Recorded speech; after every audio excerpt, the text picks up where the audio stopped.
আপুনি বাৰু জানেনে প্ৰতি বছৰে আমাৰ গোটেই পৃথিৱীত কিমান খাদ্য বস্তুৰ অপচয় হয়?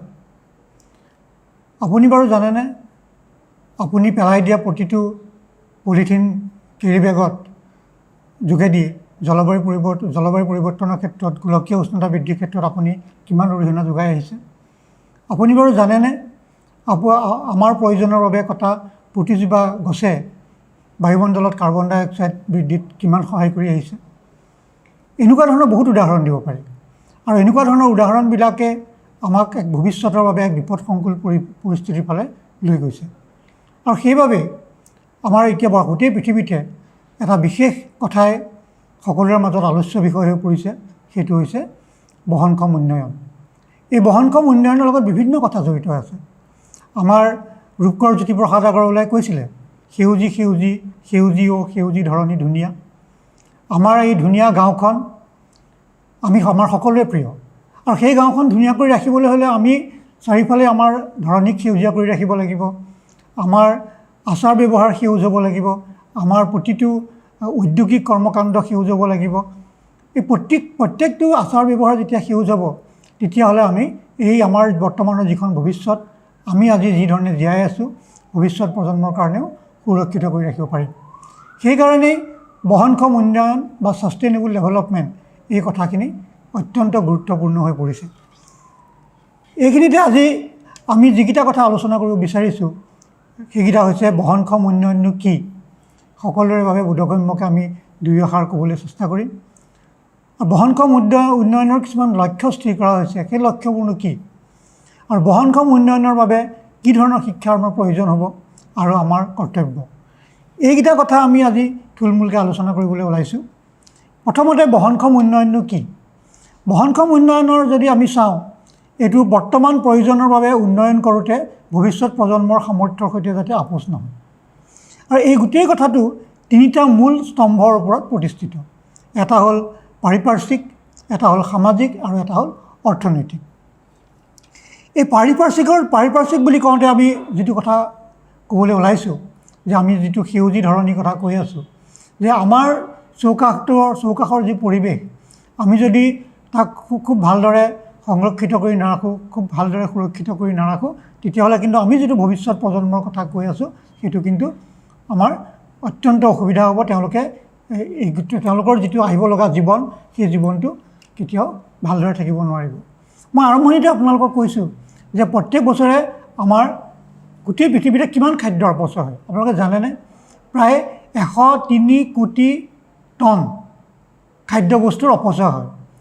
এই অপচয় যে আমি অকল আধা খাই বা কমকৈ আধা খাই আমাৰ বিয়া ঘৰত বা বিভিন্ন সকাম নিকামত আমি থালখনত যে খোৱা বস্তু লওঁ, বহুতখিনি বস্তু পেলনি যায়, পেলাই দিওঁ, সেইখিনিতো আছেই। তাৰ উপৰিও আমাৰ খেতিপথাৰত যিবিলাক শস্য উৎপাদন হয়, সেইখিনি সঠিক সময়ত বিক্ৰী কৰিব নোৱাৰাৰ কাৰণে, ভালদৰে সংৰক্ষণ কৰিব নোৱাৰাৰ কাৰণেও বহুত আমাৰ খাদ্য শস্য অপচয় হয়। আৰু এই অপচয় আপোনালোকে জানেনে? এই অপচয় আচলতে আমাৰ পৃথিৱীৰ প্ৰায় 200 কোটি লোকক আমি বছৰি আহাৰ যোগান ধৰিব পাৰোঁ। অৰ্থাৎ আমাৰ পৃথিৱীত ইমান মানুহ এতিয়াও ভোকাতুৰ হৈ থাকে, ভোকাৰ্ত আমাৰ গোটেই পৃথিৱীত ইমান লোক আছে, তেওঁলোকক আমি সহজেই এই খাদ্য আমি যোগান ধৰিব পাৰোঁ। ইয়াৰ লগতে আৰু কথা জড়িত হৈ আছে। আমাৰ যে ইমানখিনি খাদ্য অপচয় হ'ল, সেইখিনি প্ৰস্তুত কৰোঁতে আমাক সাৰ লাগিল, পানী লাগিল, আৰু এই প্ৰত্যেকটো বস্তুৱে কিন্তু আমাৰ প্ৰকৃতিৰ ক্ষতি কৰি আহিছে। আৰু যিমানেই প্ৰকৃতিৰ ক্ষতি কৰি আহিছে, সিমানেই আমাৰ ভৱিষ্যত প্ৰজন্মৰ কাৰণে পৃথিৱীখন লাহে লাহে বাসৰ অনুপযোগী হৈ আহিছে। সেইকাৰণে 1992 চনত যিখন আমাৰ ৰিঅ' ডি জেনেৰিঅ' পৃথিৱীৰ শীৰ্ষ সন্মিলন হৈছিল, তাতে বহনক্ষম উন্নয়নৰ বিষয়টোৱে আনুষ্ঠানিকতা লাভ কৰিছিল। এই বহনক্ষম উন্নয়নৰ কথাটো এইকাৰণেই গুৰুত্ব দিছিল যে যিখিনি কথা আমি এতিয়া আৰম্ভণিতে ক'লোঁ, সেই কথাবিলাক গোটেই পৃথিৱীজুৰি আমাৰ সকলোৰে এটা চিন্তাৰ কাৰণ হৈ পৰিছিল, কাৰণ আমি এই গ্ৰহটো ভৱিষ্যত প্ৰজন্মৰ কাৰণে এৰি থৈ যাব লাগিব। সেইকাৰণে এই বহনক্ষম উন্নয়নৰ বিষয়টোৱে বৰ্তমান গোটেই পৃথিৱীতে গুৰুত্ব লাভ কৰিছে। ইয়াৰ অৰ্থ এইটো নহয় যে আমি বহনক্ষম উন্নয়নৰ বিষয়ে আমি একো নাজানিছিলোঁ, হয়তো ইয়াৰ শব্দকেইটা আমি নাজানিছিলোঁ, ছাষ্টেইনেবল ডেভেলপমেণ্ট এই শব্দকেইটা আমি নাজানিছিলোঁ, কিন্তু আমাৰ পৰম্পৰাগতভাৱে জীৱন ধাৰাৰ লগত আমাৰ এনেকুৱা ধৰণৰ জীৱনশৈলী আগৰ পৰা চলি আছিল। কিন্তু আমাৰ পৰিৱৰ্তিত জীৱনশৈলী, এই পৰিৱৰ্তিত জীৱনশৈলীয়ে কিন্তু আমাৰ প্ৰকৃতিৰ ওপৰত অধিক হেঁচা প্ৰয়োগ কৰাৰ ফলতে কিন্তু আমাৰ গোটেই পৃথিৱীতে এই চিন্তাজনক পৰিস্থিতিৰ সৃষ্টি হৈছে।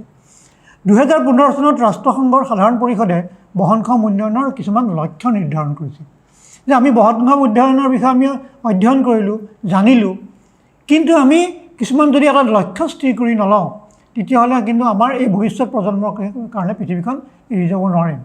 সেইকাৰণে 2015 পৰা 2030 বৰ্ষৰ ভিতৰত বহনক্ষম উন্নয়নৰ আমাৰ পৃথিৱীখন বাসোপযোগী কৰি ৰাখিবৰ কাৰণে 17টা লক্ষ্য নিৰ্ধাৰণ কৰা হৈছিল। কিনো সেই 17টা লক্ষ্য, আমি সেইকেইটা চাওঁচোন আহক। গতিকে 17টা যি লক্ষ্য, এইখন অত্যন্ত জনপ্ৰিয় দৃশ্য। এইটো আপোনালোকে ইণ্টাৰনেট বা যিকোনো ধৰণৰ মাধ্যমত গ'লে এইখন আপোনালোকে পাব 17টা লক্ষ্য। এইখিনি মই এই ধৰণে আপোনালোকক লিখি উলিয়াইছোঁ আপোনালোকৰ সুবিধাৰ কাৰণে। ইয়াত সেই 17টা লক্ষ্য: শূন্য দৰিদ্ৰতা, শূন্য ভোকাৰ্ত, সুস্বাস্থ্য আৰু কুশল জীৱন, গুণগত শিক্ষা, লিংগ বৈষম্যহীন এখন সমাজ, পৰিষ্কাৰ পানী আৰু অনাময় ব্যৱস্থা, সুচল আৰু সেউজ শক্তি, সন্মানজনক সংস্থাপন আৰু অৰ্থনৈতিক বিকাশ, উদ্যোগ উদ্ভাৱন আৰু পৰিকাঠামো, বৈষম্য দূৰীকৰণ, বহনক্ষম নগৰ আৰু সম্প্ৰদায়, দায়িত্বশীল উপভোগ আৰু উৎপাদন, জলবায়ু কৰ্মসূচী, পানীৰ তলৰ জীৱজগত, ভূমিৰ জীৱজগত, শান্তি, ন্যায় আৰু শক্তিশালী প্ৰতিষ্ঠান, লক্ষ্য প্ৰাপ্তিৰ বাবে সমভাগিতা। এই আটাইকেইটা যে লক্ষ্য স্থিৰ কৰা হৈছে, এইখিনি অত্যন্ত উপযোগী। কাৰণ শূন্য দৰিদ্ৰতা, 1 নম্বৰটো আপোনালোকে চাওকচোন, শূন্য দৰিদ্ৰতা। তাৰমানে পৃথিৱীত আমি আশা কৰিছোঁ যে দৰিদ্ৰ বুলি ক'লে আমাৰ মনলৈ যি এখন দৃশ্য আহে, সেই দৰিদ্ৰতা যদি আমি নাইকিয়া কৰিব পাৰোঁ বিভিন্ন উপায়েৰে, তেতিয়াহ'লে কিন্তু আমাৰ এই পৃথিৱীখন সকলোৰে বাবে সুন্দৰ হৈ পৰিব। আৰু তাৰ বাবে আমি কিছুমান লক্ষ্য নিৰ্ধাৰণ যে 2030 চনৰ ভিতৰত কি ধৰণে আমি দৰিদ্ৰতা কমাব পাৰোঁ। অন্ততঃ এতিয়াৰ যিমান দৰিদ্ৰতা আছে তাৰ আধা সংখ্যকো যদি আমি দৰিদ্ৰতা কমাব পাৰোঁ, তেতিয়াহ'লে পৃথিৱীখন যথেষ্ট সুন্দৰ হৈ পৰিব। গতিকে ইয়াৰ কাৰণে বিভিন্ন পদক্ষেপ আমাক লাগিব। আমি যে প্ৰথমতে ক'লোঁ যে 1 আৰু 2 নম্বৰ, এই দুইটাৰ ইটোৰ লগত সেইটো জড়িত, যে আমি প্ৰত্যেক বছৰে 103 কোটি টন খাদ্য শস্য আমাৰ অপচয় হৈছে। সেইখিনি যদি আমি ৰাহি কৰিব পাৰোঁ, তেতিয়াহ'লে কিন্তু এই যে শূন্য ভোকাৰ্ত, আৰু যেতিয়াই ভোকাৰ্ত নাথাকিব তেতিয়াও দৰিদ্ৰতাৰ পৰিমাণ আমাৰ কমি যাব। তাৰোপৰি দৰিদ্ৰতাৰ লগত আৰু বিভিন্ন দিশ জড়িত আছে। এই 17টা বিষয় প্ৰত্যেকটোৰে যদি আলোচনা কৰিবলৈ যাওঁ তেতিয়াহ'লে অত্যন্ত দীঘলীয়া হৈ পৰিব। মই সকলো কথা আজি আলোচনা নকৰোঁ। সুস্বাস্থ্য আৰু কুশল জীৱন, সকলোৰে বাবে সুস্বাস্থ্য এইটো অতি গুৰুত্বপূৰ্ণ এখন বহনক্ষম পৃথিৱীৰ বাবে। আমাৰ স্বাস্থ্য ব্যৱস্থাটো, কাৰণ আমাৰ পৃথিৱীৰ এতিয়া পৰিৱৰ্তিত জলবায়ুৰ এই জলবায়ুৰ যিটো এটা পৰিৱৰ্তিত অৱস্থা, তাত বিভিন্ন ধৰণৰ ৰোগ আমাৰ লাহে লাহে দেখা গৈছে। নতুন নতুন ধৰণৰ ৰোগৰ সৃষ্টি হৈছে। ক'ভিড মহামাৰীয়ে আমাক এটা নতুন শিক্ষা দিলে, আৰু তাৰ লগে লগে আমাৰ ৰোগ সম্বন্ধে, প্ৰকৃতি সম্বন্ধে, চিকিৎসা সম্বন্ধে আমাৰ চিন্তাধাৰাৰো যথেষ্ট ধৰণৰ পৰিৱৰ্তন হ'ল। আৰু সেইকাৰণে 2030 চনৰ ভিতৰত নিশ্চিতভাৱে প্ৰত্যেকৰে বাবে সুস্বাস্থ্য আৰু কুশল জীৱন আমি কৰিব লাগিব। তাৰ বাবে সকলোৱে আমি একেলগে আগবাঢ়িব লাগিব। গুণগত শিক্ষা, বহনক্ষম উন্নয়নৰ যি লক্ষ্য, এই লক্ষ্য সফল কৰিবৰ বাবে প্ৰত্যেকৰে বাবে গুণগত শিক্ষা অত্যন্ত গুৰুত্বপূৰ্ণ। আমাৰ এতিয়া শিক্ষাৰ ক্ষেত্ৰত যথেষ্ট বৈষম্য আমাৰ সমাজত আছে। সকলো শ্ৰেণীৰ ছাত্ৰ ছাত্ৰীয়ে সকলো ধৰণে সমানভাৱে শিক্ষাৰ সুবিধা পোৱা নাই। আমি এতিয়া ডিজিটেল শিক্ষাৰ কথা কৈ আছোঁ, অত্যন্ত উপযোগী শিক্ষা, কিন্তু এই ডিজিটেল শিক্ষাও সমাজৰ প্ৰতিগৰাকী ছাত্ৰ ছাত্ৰীয়ে কিন্তু সমানে লাভ কৰিব পৰা নাই। তাৰোপৰি আমাৰ বিদ্যালয়বিলাকত শিক্ষাদানৰ বাবে যিখিনি সা সুবিধা আছে, সেই সুবিধাও সকলো বিদ্যালয়তে আমি সমভাৱে দিব পৰা নাই। গতিকে 2030 বৰ্ষৰ ভিতৰত আমাৰ যিটো বহনক্ষম উন্নয়নৰ লক্ষ্য, সেই লক্ষ্যত যদি আমি উপনীত হ'ব লগা হয়, সকলোৰে বাবে গুণগত শিক্ষাটো অত্যন্ত গুৰুত্বপূৰ্ণ। আমাৰ এই সমাজত লিংগ বৈষম্যহীন হ'ব লাগিব। পুৰুষ, নাৰী বা অন্যান্য লিংগৰ আমাৰ কোনো ধৰণৰ ভেদভাৱ থাকিব নালাগিব। সকলোৱে সমানে সুবিধা পাব লাগিব। পৰিষ্কাৰ পানী আৰু অনাময় ব্যৱস্থা, এইটো অতি গুৰুত্বপূৰ্ণ। জলবায়ু পৰিৱৰ্তনৰ দিশৰ ফালৰ পৰা এই পৰিষ্কাৰ পানী আৰু অনাময় ব্যৱস্থা, আমি যদি সকলোকে পৰিষ্কাৰ পানী যোগান ধৰিব নোৱাৰোঁ, তেতিয়াহ'লে কিন্তু আমাৰ যিটো স্বাস্থ্যৰ কথা কৈ আছোঁ, সকলোৰে বাবে সুস্বাস্থ্য দিয়াৰ আমি সফল নহওঁ। কাৰণ এই পানী আমাৰ সকলোৰে বাবে গুৰুত্বপূৰ্ণ। শেহতীয়াকৈ আমাৰ যিটো জলবায়ু পৰিৱৰ্তনৰ ক্ষেত্ৰত বিপদসংকুলতাৰ যি সূচক ভাৰতবৰ্ষৰ কাৰণে ঠিক কৰিছে, তাতো দেখা গৈছে যে ইয়াতো যি বিপদসংকুলতাৰ অন্যতম কাৰক হৈছে পৰিষ্কাৰ পানী, সকলো শ্ৰেণীৰ মানুহৰ বাবে পৰিষ্কাৰ পানীৰ অভাৱ। গতিকে এইটো এটা অতি গুৰুত্বপূৰ্ণ বিষয়। গতিকে আমি এই লক্ষ্যটাও আমি উপনীত হ'ব পাৰিব লাগিব। সুচল আৰু সেউজ শক্তি, আমাৰ সকলোৱে জানো যে আমাৰ এতিয়া ভাৰতবৰ্ষত শক্তিৰ প্ৰধান উৎস হৈছে জীৱাশ্ম ইন্ধন। কয়লা দহন কৰি বা গেছ দহন কৰি আমাৰ শক্তি উৎপাদন কৰা হয়। তাৰোপৰি আমাৰ জলবিদ্যুৎ প্ৰকল্প বহুতখিনি আছে, কিন্তু লাহে লাহে আমি দেখিবলৈ পাইছোঁ যে সৌৰশক্তিৰ ব্যৱহাৰ বা ক্ষুদ্ৰ জলবিদ্যুৎ প্ৰকল্পৰ ব্যৱহাৰ, পাৰমাণৱিক শক্তিৰ ব্যৱহাৰ এইবিলাক লাহে লাহে জনপ্ৰিয় হৈ আহিবলৈ ধৰিছে। আৰু সেইবাবে আমাৰ ভাৰতবৰ্ষইও খুব কম সময় 2030 বৰ্ষৰ ভিতৰত 500 গিগাৱাট শক্তি অপৰম্পৰাগত শক্তিৰ যোগেদি বা আমাৰ নৱীকৰণযোগ্য শক্তিৰ যোগেদি উৎপাদন কৰিবলৈ এটা দৃঢ় সংকল্প প্ৰকাশ কৰিছে। গতিকে পৰিষ্কাৰ আমাৰ সুচল আৰু সেউজ শক্তি আমাৰ সকলোৰে বাবে প্ৰয়োজনীয়। সকলোকে এক সন্মানজনক সংস্থাপন লাগিব, অৰ্থনৈতিক বিকাশ লাগিব। কাৰণ আমাৰ যদি অৰ্থনৈতিক অৱস্থা টনকিয়াল নহয় তেতিয়াহ'লে কিন্তু আমাৰ সকলোৰে অসুবিধা হ'ব। কিন্তু সেই অৰ্থনৈতিক বিকাশো হ'ব লাগিব এই বহনক্ষম উন্নয়নৰ লক্ষ্যত উপনীত হ'ব পৰা ধৰণে, অৰ্থাৎ আমাৰ প্ৰকৃতিৰ ওপৰত খুব কম হেঁচা দিব লাগিব যাতে ভৱিষ্যত প্ৰজন্মৰ বাবেও এই ধৰিত্ৰীখন বাসৰ উপযোগী হৈ থাকে। উদ্যোগ, উদ্ভাৱন আৰু পৰিকাঠামো, উদ্ভাৱনৰ ওপৰত অত্যন্ত গুৰুত্ব দিয়া হৈছে। সেইকাৰণে আজিকালি সেউজ প্ৰযুক্তিৰ কথা কোৱা যায়। আমি এনেকুৱা ধৰণৰ প্ৰযুক্তিৰে উদ্যোগ গঢ়ি তুলিব লাগিব যি আমাৰ যি বহনক্ষম উন্নয়নৰ মূল লক্ষ্যত উপনীত হোৱাত আমাক সহায় কৰে। সমাজত বৈষম্য দূৰীকৰণ কৰিব লাগিব। আমাৰ নগৰীকৰণে আমাৰ জীৱনশৈলী পৰিৱৰ্তন ঘটাইছে। আমাৰ জনসংখ্যাও নগৰমুখী হোৱাৰ ফলত আমাৰ নগৰবিলাকত থকা যদি প্ৰাকৃতিক পৰিৱেশ সেইটো যথেষ্ট বাধাগ্ৰস্ত হৈছে। খোৱা পানীৰ অভাৱ হৈছে। আমাৰ এতিয়া এনেকুৱা এটা দিন আহিবলৈ গৈ আছে যে আমাৰ হাতত ধন থাকিব কিন্তু খাবলৈ আমাৰ খাবৰ বাবে উপযোগী পানী নগৰ অঞ্চলত নাইকিয়া হ'ব। কাৰণ আমাৰ ভূতল জলৰ যথেষ্ট অভাৱ দেখিবলৈ বহুত ঠাইত ইতিমধ্যে দেখিবলৈ পোৱা গৈছে। গতিকে আমি জীৱনশৈলী যিটো কথা কৈ আছোঁ যে ভৱিষ্যত প্ৰজন্মৰ কাৰণে আমি বহুতেই ভাবোঁ যে আমি উপাৰ্জন কৰিব লাগিব। ইমানেই আমি উপাৰ্জন কৰিবলৈ চেষ্টা কৰোঁ যাতে আমাৰ ভৱিষ্যত প্ৰজন্মৰ কাৰণে অৰ্থৰ অভাৱ নহয়।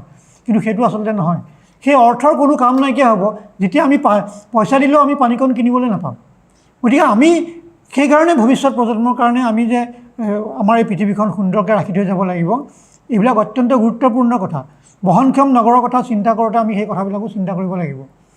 দায়িত্বশীল উপভোগ, আমি যেতিয়া কোনো এটা বস্তু এজন উপভোক্তা হিচাপে গ্ৰহণ কৰোঁ তেতিয়াহ'লে আমি যথেষ্ট দায়িত্বশীল হ'ব লাগিব। আমাক যিমান প্ৰয়োজন সিমানখিনি আমাৰ মহাত্মা গান্ধীয়ে কৈছিলে যে এই ধৰিত্ৰীত, এই প্ৰকৃতিত আমাৰ প্ৰয়োজন পূৰাবলৈ সকলোখিনি আছে, কিন্তু আমাৰ লোভ পূৰাবলৈ নাই। কিন্তু আমি লাহে লাহে দেখিছোঁ যে আমাৰ যিমান প্ৰয়োজন তাতকৈও আমি বেছি ব্যৱহাৰ কৰোঁ। মই ঘৰত যেতিয়া বাতানুকূল যন্ত্ৰটো চলাওঁ তেতিয়া আমি হয়তো বহুতৰ বাবে বাতানুকূল যন্ত্ৰটো প্ৰয়োজনীয়, কিন্তু কোঠাৰ পৰা ওলাই যাওঁতে সেইটো আমি ছুইচ অফ কৰি যাবলৈ পাহৰোঁ। আৰু যেতিয়া আমাক দৰকাৰ নহয় তেতিয়াও আমি সেইটো ব্যৱহাৰ কৰোঁ। আজি বতৰ ঠাণ্ডা তথাপিও আমাৰ এনেকুৱা এটা আমাৰ আচৰণ কৰি লৈছোঁ যে স্বভাৱ গ্ৰহণ সৃষ্টি কৰিছোঁ যে আমাৰ বাতানুকূল যন্ত্ৰটো নহ'লে আমি থাকিব নোৱাৰোঁ। গতিকে আমাৰ দায়িত্বশীল উপভোগ, আমাৰ খাদ্য গ্ৰহণ কৰোঁতেও যিখিনি খাদ্য আমাৰ বাবে প্ৰয়োজন আমি ল'বই লাগিব। তাতকৈ ওপৰঞ্চি যেতিয়া আমি কৰিবলৈ যাম তেতিয়াহ'লে এইটো প্ৰকৃতিৰ ওপৰত প্ৰভাৱ পৰে। গতিকে দায়িত্বশীল উপভোগ আৰু দায়িত্বশীল উৎপাদন এইটো অত্যন্ত গুৰুত্বপূৰ্ণ। জলবায়ু কৰ্মসূচী, যদিও আমাৰ প্ৰত্যেকটো লক্ষ্যৰে কিন্তু আমাৰ জলবায়ুৰ লগত সম্বন্ধ, জলবায়ু পৰিৱৰ্তন ৰোধ কৰাৰ লগত সম্বন্ধ আছে, কিন্তু আমি জানো যে ক্লাইমেট একশ্যন, এতিয়া সমগ্ৰ পৃথিৱীতে ক্লাইমেট একশ্যন অত্যন্ত গুৰুত্বপূৰ্ণ হৈছে। মই অলপ আগতেই কৈছোঁ যে ভাৰতবৰ্ষৰ বাবে আমাৰ যিটো বিজ্ঞানৰ প্ৰযুক্তি বিভাগে ইতিমধ্যে জলবায়ুৰ বিপদসংকুলতাৰ সূচকৰ যি প্ৰতিবেদন উলিয়াইছে তাত কিন্তু আমাৰ ৰাজ্যখনৰ অৱস্থা বৰ ভাল নহয়। ভাৰতবৰ্ষৰ 5খন আটাইতকৈ বিপদসংকুল মানে ৰাজ্যৰ ভিতৰত আমাৰ অসমখনো আছে। অসমৰ ভালেখিনি জিলা এই বিপদসংকুল পৰিস্থিতিত আছে। অৰ্থাৎ এইটোৱে যে জলবায়ু পৰিৱৰ্তন হৈছে, জলবায়ু পৰিৱৰ্তনৰ পৰা যিখিনি কুপ্ৰভাৱ, সেই কুপ্ৰভাৱখিনি আমি মোকাবিলা কৰিব পৰা অৱস্থাত আছোঁ নাই। এই যে আমাৰ হঠাৎ হোৱা বানপানী, গৰাখহনীয়া, অন্যান্য প্ৰাকৃতিক দুৰ্যোগ, খৰাং সদৃশ পৰিস্থিতি, সেইবিলাকৰ মোকাবিলা কৰে, স্বাস্থ্যৰ নতুন ধৰণৰ সমস্যা, সেইবিলাকৰ মোকাবিলা কৰিব পৰা আমাৰ সমস্যা আমি পৰিস্থিতিলৈ আহিছোঁ নাই। সেইকাৰণে জলবায়ু ক্লাইমেট একশ্যন বা জলবায়ু কৰ্মসূচী আমাৰ বাবে অত্যন্ত প্ৰয়োজনীয়। কাৰণ আমি যদি বহনক্ষম উন্নয়নৰ লক্ষ্যত আমি উপনীত হ'ব লগা হয়, তেনেহ'লে আমাৰ জলবায়ু কৰ্মসূচীখন আমাৰ কিন্তু শক্তিশালী কৰি তুলিব লাগিব। আৰু তাৰ কাৰণে উপযুক্ত শিক্ষাৰ অত্যন্ত প্ৰয়োজন। এই প্ৰত্যেকটো কথা যে আমি কৰি আছোঁ, তাৰ লগত কিন্তু উপযুক্ত শিক্ষা আৰু সজাগতাৰ যথেষ্ট প্ৰয়োজন আছে। আৰু মানুহবিলাকক আমি সকলো ব্যক্তিকে, প্ৰতিজন নাগৰিককে এই পৰিস্থিতিৰ মোকাবিলা কৰিবৰ বাবে আমি যোগ্য আৰু দক্ষ কৰি তুলিব লাগিব। আৰু তাৰ বাবে এক সামূহিক প্ৰচেষ্টাৰ প্ৰয়োজন আছে। জলবায়ু কৰ্মসূচীত কেৱল দুটা কথা আছে, এটা হ'ল আমাৰ অভিযোজন, এটা হ'ল প্ৰশমন। এতিয়া জলবায়ু পৰিৱৰ্তন হৈছে, তাৰ পৰা দুৰ্যোগ আহিব, সেই দুৰ্যোগৰ মোকাবিলা কৰিব পৰা যিটো ব্যৱস্থা, সেইটোক আমি ক'লোঁ অভিযোজন। আৰু যিটো প্ৰশমন, আমি যে কৈছোঁ যে সুচল আৰু সেউজ শক্তিৰ ব্যৱহাৰ হ'ব পাৰে আমাৰ জলবায়ু প্ৰশমনৰ ব্যৱস্থা। বৃহৎ বৃক্ষৰোপণ কাৰ্যসূচী আৰু বৃক্ষৰ প্ৰতিপালনৰ যি কাৰ্যসূচী হ'ব, গছপুলি ৰোৱা আৰু বৃক্ষৰ প্ৰতিপালন, সেইটো হ'ব আমাৰ প্ৰশমনৰ কাৰ্যসূচী। সেইদৰে পানীৰ তলৰ জীৱজগত, আমাৰ সাগৰ তল বা নদী বা বিল জলাশয় এইবিলাকৰ তলতো এখন সুন্দৰ পৃথিৱী আছে, জীৱজগত আছে। সেই জীৱজগতেও কিন্তু পৃথিৱীখনক চলাই থকাত, পৃথিৱীৰ যিটো জীৱন চক্ৰ সেইটো চলাই থকাত সেইখিনি যথেষ্ট অৱদান আছে। কিন্তু আমি কিছুমান চিন্তা নকৰাকৈ কিছুমান কাম কৰাৰ ফলত পানীৰ তলৰ যি জীৱজগত, আমাৰ অসমতে প্ৰায় ৩৫০০ পৰা ৪০০০ আমাৰ জলাশয় আছে।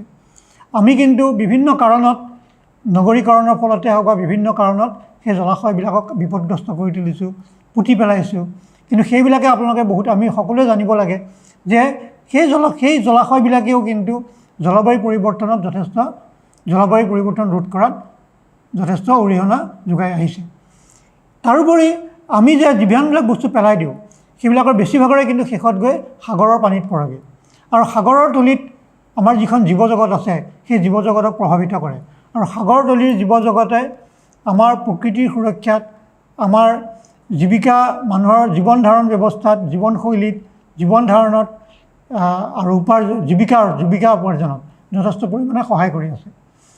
আমাৰ যে প্লাষ্টিকৰ পলিথিনৰ বেগবিলাক আমি পেলাই দিওঁ, সেইবিলাক যদি কেনেবাকৈ সাগৰৰ তলিলৈ যায় আৰু সেইবিলাক এসময়ত বিযোজিত হৈ ক্ষুদ্ৰ প্লাষ্টিকৰ কণিকা হয়, যিটো আমি মাইক্ৰ'প্লাষ্টিক বুলি কওঁ। সেইবিলাক তাত থকা জীৱজগতে এইবিলাক গ্ৰহণ কৰে। গতিকে সেইবিলাকৰ জীৱন ধাৰণত প্ৰভাৱিত কৰে, বহুতৰ মৃত্যু ঘটিব পাৰে। আৰু তাত যিবিলাক প্লেংটন বা প্লাৱক থাকে, সেইবিলাকেও সেই ক্ষুদ্ৰ প্লাষ্টিকৰ কণিকাবিলাক গ্ৰহণ কৰে। কিন্তু সেই প্লেংটনবিলাকেও কাৰ্বন ডাই অক্সাইড ধাৰণ কৰাত যথেষ্ট সহায় কৰি আমাৰ জলবায়ুত কাৰ্বন ডাই অক্সাইডৰ পৰিমাণ নিয়ন্ত্ৰণ কৰাত সহায় কৰে।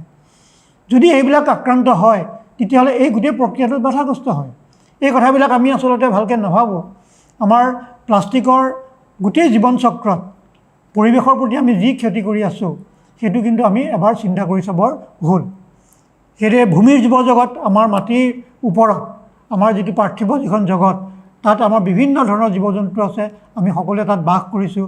চাৰিওফালে উদ্ভিদ আছে, প্ৰাণী আছে, ক্ষুদ্ৰ জীৱ আছে। এই গোটেইবিলাক মিলি কিন্তু এক বহনক্ষম এটা পৰিস্থিতিতন্ত্ৰ চলি আছে। কিন্তু এইটোক যদি আমি প্ৰভাৱিত কৰোঁ, তেতিয়া ভৱিষ্যত জীৱনত এই প্ৰাণীকুল থাকিবলৈ জেগা নাইকিয়া হ'ব, জীৱকুল থাকিবলৈ জেগা নাইকিয়া হ'ব। আৰু ভৱিষ্যত প্ৰজন্মৰ বাবেও খোৱা পানীৰ অভাৱ হ'ব, খাদ্যৰ অভাৱ হ'ব, খৰাং সদৃশ পৰিস্থিতি হ'ব। এইবিলাক কথা আমি চিন্তা কৰিব লাগিব। শান্তি, ন্যায় আৰু এক শক্তিশালী প্ৰতিষ্ঠান, আমাৰ মাজত আমি সকলোৱে শান্তি বিচাৰোঁ। কিন্তু কাইলৈ যদি পানীৰ অভাৱ হয়, আপোনালোকে ভাবকচোন, আমাৰ জলবায়ু পৰিৱৰ্তনৰ কথা, গোলকীয় উষ্ণতাৰ ফলত আমাৰ সাগৰৰ মাজত থকা ক্ষুদ্ৰ দ্বীপবিলাক লাহে লাহে নাইকিয়া হৈ যোৱাৰ এটা সম্ভাৱনা আহিছে। আমাৰ পৃথিৱীৰ যিবিলাক ধুনীয়া উপকূল, বহুত উপকূল হয়তো সাগৰৰ তলিত যাব। তেতিয়া তাত থকা জনসাধাৰণ ক'ত যাব?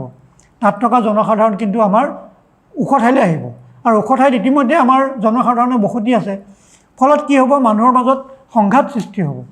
আৰু তাৰ এটা ন্যায় ব্যৱস্থা, আমাৰ সুন্দৰ এটা ন্যায় ব্যৱস্থাৰ জড়িত হ'ব। তাৰোপৰি সমাজৰ যিবিলাক বৈষম্য, সেই বৈষম্য দূৰীকৰণৰ কাৰণেও আৰু আমাক ন্যায় ব্যৱস্থাৰ প্ৰয়োজন হ'ব, শান্তিৰ প্ৰয়োজন হ'ব। আৰু তাৰ লগত বহনক্ষম উন্নয়নৰ যথেষ্ট কথা জড়িত হৈ আছে। আৰু গোটেই কথাখিনি সুন্দৰভাৱে আগবঢ়াই নিবৰ কাৰণে আমাক কিছুমান সুন্দৰ প্ৰতিষ্ঠান লাগিব, যি কাৰিকৰীভাৱে, কৌশলগতভাৱে আৰু দক্ষতাৰে আমাৰ সমাজখনক সহায় কৰিব পাৰে। আৰু এই গোটেই যে আমাৰ 16টা লক্ষ্য আমি ক'লোঁ, সেই 16টা লক্ষ্য প্ৰাপ্তিৰ বাবে আমি এটা কথা নিশ্চিত কৰিব লাগিব যে আমাৰ সকলোৰে মাজত এটা সমভাগিতা, সকলোৰে একেলগে কাম কৰিব লাগিব। প্ৰত্যেকটো 16টা বিন্দু, সেই 16টা বিন্দুৱে যদি বেলেগে বেলেগে কাম কৰে নহ'ব, প্ৰত্যেকটোৰ লগত আনটোৰ লগত ইটোৰ লগত আনটো ওতঃপ্ৰোতভাৱে জড়িত, আৰু তাৰ বাবে লাগিব আমাৰ লক্ষ্য প্ৰাপ্তিৰ এক সমভাগিতা। গতিকে এইখিনি হ'ল বহনক্ষম উন্নয়নৰ 17টা লক্ষ্য। খুব চমুকে অকণমান আমি আপোনালোকৰ আগত দাঙি ধৰিবলৈ চেষ্টা কৰিলোঁ। প্ৰত্যেকটোৰে বিষয়ে একোটা একোটা আমাৰ বিষয়ত আলোচনা হোৱাৰ সম্ভাৱনা আছে। গতিকে এই লক্ষ্য প্ৰাপ্তিৰ বাবে বহনক্ষম উন্নয়নৰ বাবে শিক্ষা অতি আৱশ্যকীয়। এইটো মই আগতেই কৈছোঁ যে শিক্ষাৰ অবিহনে এই গোটেই লক্ষ্যত আমি উপনীত হ'ব নোৱাৰিম। সেইকাৰণে ৰাষ্ট্ৰসংঘৰ দ্বাৰা ঘোষিত এজেণ্ডা 21 এই বিষয়ে সবিশেষ বৰ্ণনা আছে। কি ধৰণে এই বহনক্ষম লক্ষ্য প্ৰাপ্তিৰ বাবে আমাৰ শিক্ষা, কি কি ধৰণৰ শিক্ষা হ'ব পাৰে। তাত আমাৰ দক্ষতাৰ বাবে শিক্ষা থাকিব, মূল্যবোধৰ শিক্ষা থাকিব, মানসিকতা পৰিৱৰ্তনৰ বাবে শিক্ষা থাকিব। আমাৰ যিটো জীৱনশৈলী, সেই জীৱনশৈলীয়ে কিন্তু আমাৰ স্বাস্থ্যৰ অৱনতিটো ঘটাইছেই, আমাৰ প্ৰকৃতিৰ ওপৰতো যথেষ্ট হেঁচা প্ৰদান কৰিছে। নতুন নতুন ৰোগৰ সৃষ্টি হৈছে, কিন্তু আৰু লগে লগে আমাৰ প্ৰকৃতিৰ, কাৰণ আমাৰ প্ৰয়োজন দিনে দিনে বাঢ়ি বাঢ়ি গৈ আছে। যিমানেই প্ৰয়োজন বাঢ়ি গৈ আছে সিমানেই কিন্তু প্ৰকৃতিৰ ওপৰত হেঁচা। গতিকে এই মানসিকতা পৰিৱৰ্তনৰ বাবে বহনক্ষম উন্নয়নৰ বাবে যিটো শিক্ষা, এটা বিশেষভাৱে আমাৰ ভৱিষ্যত প্ৰজন্মক আমি শিক্ষাৰে আগবঢ়াই লৈ যাব লাগিব, আৰু সেইটো আমি এতিয়াৰ পৰাই ঠিক কৰিব লাগিব। সেইকাৰণে ৰাষ্ট্ৰসংঘৰ দ্বাৰা ঘোষিত এজেণ্ডা 21ত এই বিষয়ে বিশদভাৱে আলোচনা কৰা হৈছে, নীতি নিৰ্ধাৰণ কৰা হৈছে।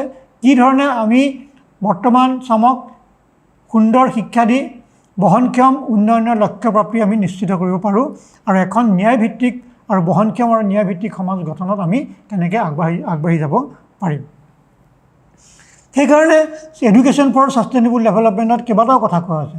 তাৰ কাৰণে প্ৰযুক্তি, যিটো আমি সেউজ প্ৰযুক্তি বা আমাৰ জলবায়ুৰ অনুকূল প্ৰযুক্তি, তাৰ কাৰণে লাগিব আমাক উদ্ভাৱন, ইনোভেশ্যন, ন্যায়, শান্তি আৰু সমভাগিতা। আমাৰ এই গ্ৰহটোক সুৰক্ষা কৰাৰ বাবে বিশেষভাৱে শিক্ষা প্ৰদান আমি ল'ৰা ছোৱালীক কৰিব লাগিব। আমি সকলোৱে গোলকীয় নাগৰিক। তাৰপিছত আমি আমাৰ জীৱন ধাৰণ ব্যৱস্থাটো এটা বহনক্ষম জীৱন ধাৰণ ব্যৱস্থা আমি গঢ়ি তুলিব লাগিব। আমি সকলোৱে, মই আগতেই কৈছোঁ, উৎপাদন আৰু উপভোগ আমি অতি দায়িত্বশীলতাৰে কৰিব লাগিব। কোনো ধৰণৰ কাকো আমি পিছত ৰাখিব, আমি সকলোৱে একেলগে আগবাঢ়িব লাগিব। তই কোনোবা এজন পিছ পৰি থাকক, মই আগবাঢ়ি যাওঁ, এই ধৰণৰ চিন্তাই কিন্তু আমাৰ বহনক্ষম উন্নয়নৰ লক্ষ্য প্ৰাপ্তিত কেতিয়াও সহায় নকৰে। আৰু এই পৃথিৱীখন সকলোৰে বাবে বহনক্ষম কৰি ৰাখিব লাগিব। প্ৰতিজন ব্যক্তিৰ বাবে পৃথিৱীখন সমানে উপভোগৰ যোগ্য কৰি ৰাখিব লাগিব, আৰু আমাৰ ইকুৱেলিটি, সকলোৰে মাজত এটা আমি সমতা আনিব লাগিব। গতিকে এই যিকেইটা কথা আমি ক'লোঁ, প্ৰযুক্তি, উদ্ভাৱন, শান্তি, ন্যায় আৰু সমভাগিতা, পৃথিৱীক সুৰক্ষিত কৰি ৰখা, আমি সকলোৱে এখন পৃথিৱীৰ নাগৰিক, আমি বহনক্ষম জীৱন যাপন ব্যৱস্থা গঢ়ি তুলিব লাগিব। উপভোগ আৰু উৎপাদন দায়িত্বশীলতাৰে কৰিব লাগিব। কাকো পিছ পেলাই থৈ যাবলৈ আমি চেষ্টা কৰিব নালাগে, সকলোৱে একে সমানে আগবাঢ়ি যাম। সমতা আৰু সকলোৰে বাবে আমি এক বহনক্ষম পৃথিৱী এৰি থৈ যাব লাগিব। এইকেইটা হ'ল আমাৰ এডুকেশ্যন ফৰ ছাষ্টেইনেবল ডেভেলপমেণ্ট বা বহনক্ষম উন্নয়নৰ বাবে যিটো শিক্ষা, তাৰ মূল কথা। শেষত আমাৰ কৰ্তব্য, এতিয়া এই বহনক্ষম উন্নয়নৰ কাৰণে নিৰ্ধাৰিত লক্ষ্যত উপনীত হ'বৰ কাৰণে আমাৰ বিভিন্ন ধৰণৰ কৰ্তব্য আছে, কিন্তু তাক মই চাৰিটা ভাগত ভগাই আপোনালোকৰ আগত দাঙি ধৰিছোঁ। ইয়াত আপোনাৰ জ্ঞান আৰু অভিজ্ঞতাৰে সমাজক সমৃদ্ধ কৰক।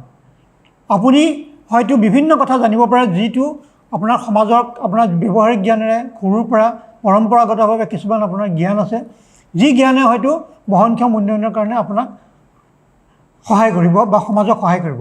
সেই জ্ঞান বিলাই দিয়ক। উদাহৰণস্বৰূপে আমাৰ জলসিঞ্চন ব্যৱস্থা, আমাৰ অসমত পৰম্পৰাগত কিছুমান জলসিঞ্চন ব্যৱস্থা আছে, যেনে আমাৰ বড়ো সমাজত দেখা পাওঁ দং বুলি যিটো কোৱা যায়, যে এটা বিশেষ ব্যৱস্থাৰে বিভিন্ন পানীৰ উৎসৰ পৰা পানী বোৱাই আনি খেতিপথাৰত জলসিঞ্চন ব্যৱস্থা কৰা, সেইটো আমাৰ যুগ যুগ ধৰি চলি আছে। সি এটা পৰম্পৰাগত জ্ঞান, কিন্তু বৈজ্ঞানিকভাৱে গ্ৰহণযোগ্য।